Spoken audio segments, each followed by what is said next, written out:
Hey everybody, let's talk about fingerings for the French horn. Now this is one of those things that's a little bit strange because we have two sides on the French horn.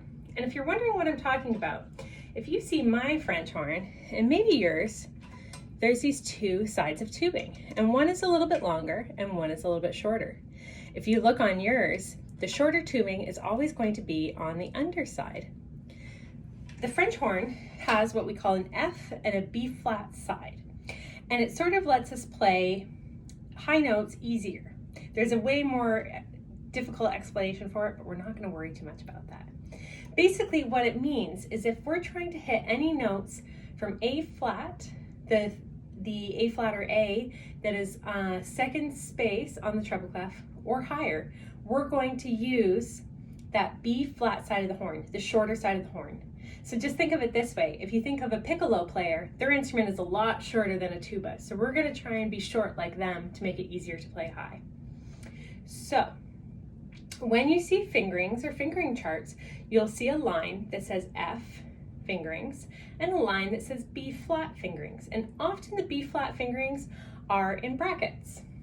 When you're playing your first space F or a G or any of the notes below that, so a middle C or D, you can use the F horn fingerings. So do not put your trigger down or thumb valve, whatever we call that, okay?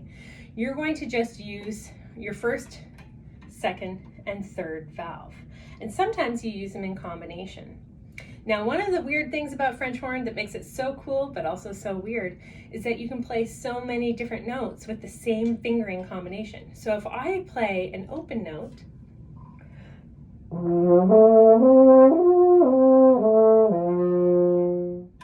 I can get all kinds of different notes. In fact, I can get about 18 with every one fingering.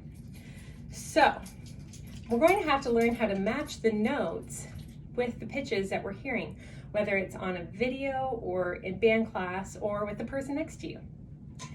If you want to play a note with a B flat fingering, so the one with the brackets or one of the higher notes, all you're going to do is add the thumb, okay?